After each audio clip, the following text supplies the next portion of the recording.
Alright, I'm back now. I wanted to show you what the internal bag looks like. As you can see, it's just a Mylar pleated bag. At one end is the valve unit, as you can see here. And again, only ink can be pulled out. No ink can be pushed in unless it has been modified the way I showed earlier. Now I want to show you what the actual valve looks like.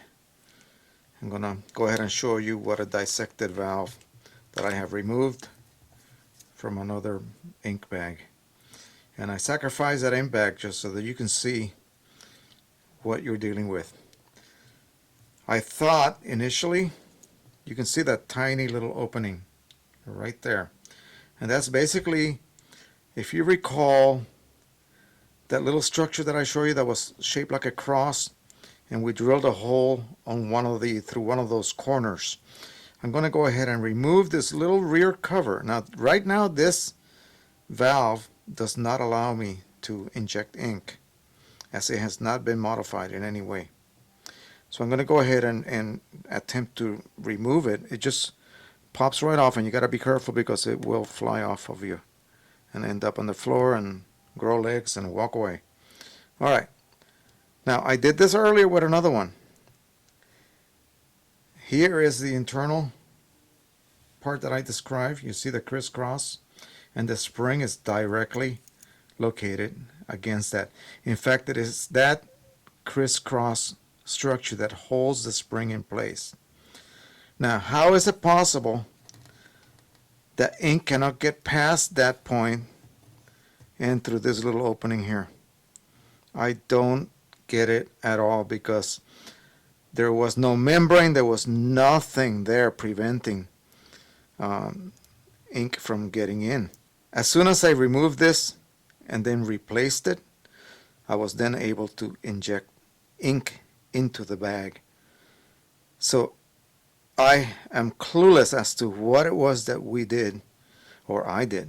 Now I know that when I am drilling the hole and it enters through one of these 4 openings, it's actually drilling a secondary hole here and basically bypassing this one. I'm pretty sure that's happening because there's no other way that I could drill a hole, and even if the drill bit was bending and entering this hole, I would not feel any tension at all, and I'm feeling tension behind the drill bit, as if I am drilling through plastic.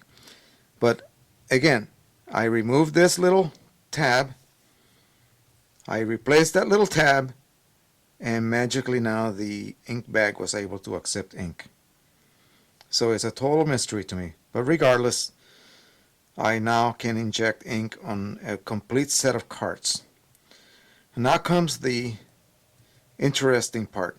Oh, and by the way, I am keeping spares of all of the internal components that I've been removing when I sacrifice some of these valves. I will not be able to use these, of course, because they are in need of a bag, obviously. So in this case, I would just, keep everything else and keep everything in a little bag. I'm going to go ahead and pop this off. But again, as you can see, it's really baffling what's taking place in there.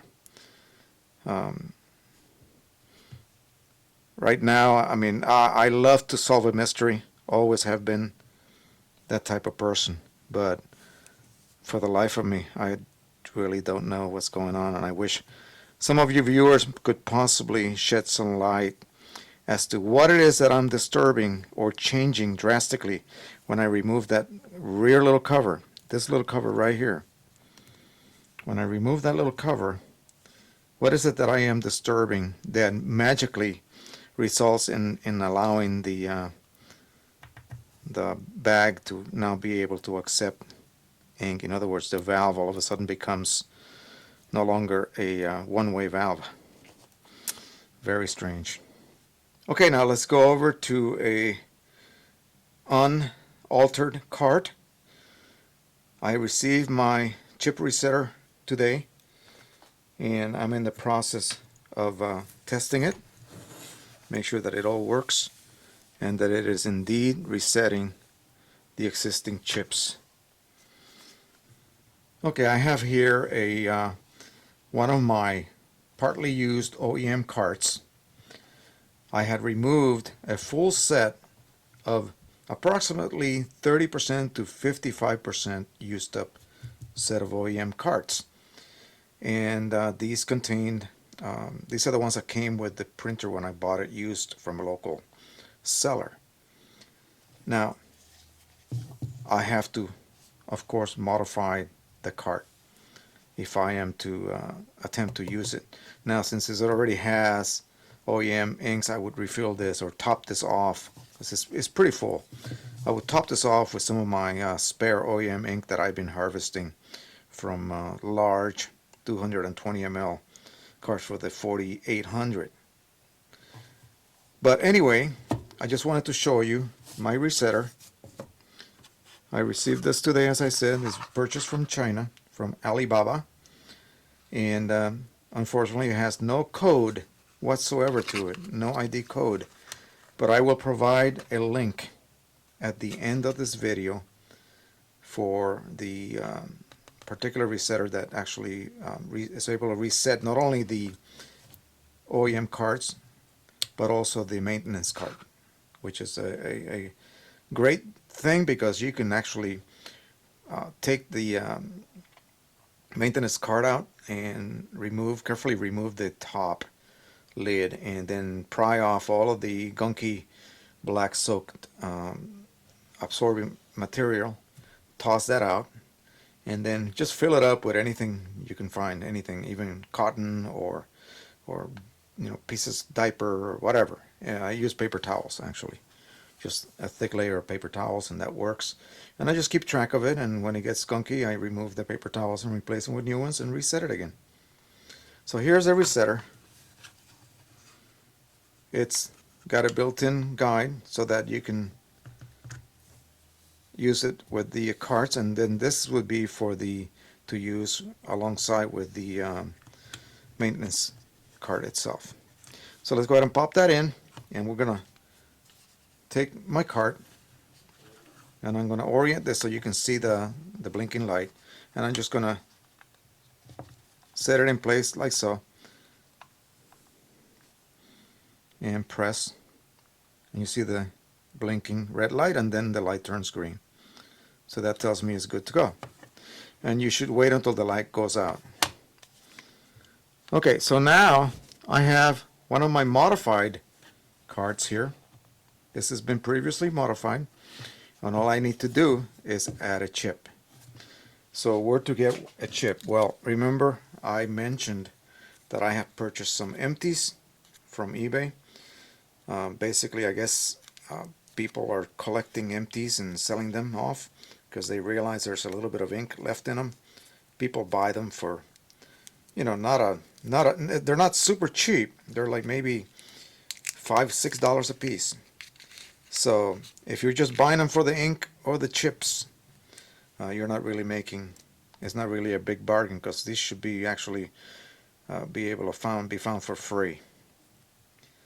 So I'm going to insert one of the harvested chips. Now keep in mind that these were considered empty, so people removed the cart from the printer when they got the printer warning, and I would assume that this chip is well below 15% capacity.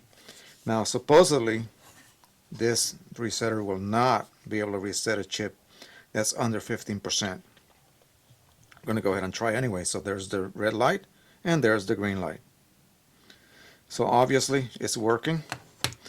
I now have this chip is a magenta 3800 chip, and I have that in a little Ziploc bag with an ID label on it. I will reset the following one, and there we go. Okay, so now the proof of the pudding, of course, would be to insert this cart alongside the rest of the carts into an actual 3800 printer and see whether in fact it actually accepts it. So that would be the ultimate test. Alright, so I'll come back now for the next section. Will be the refilling of the cart with actual ink.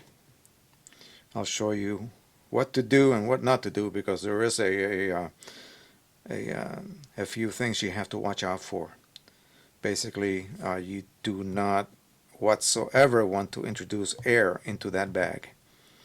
You want to make sure that that bag is air free and absolutely filled with ink. Whether the ink capacity of the bag has been reached or not, you cannot have air in that bag, period.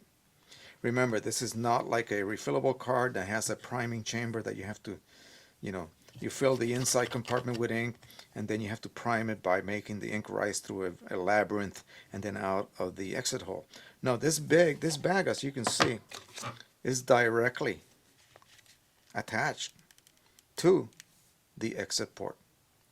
So any air that's in that bag, although it would more than likely be above the air port, by the time the bag gets relatively empty, air can get into the lines, and good Lord, you don't want to deal with that, because you'll be running cleaning cycles forever trying to remove that excess air.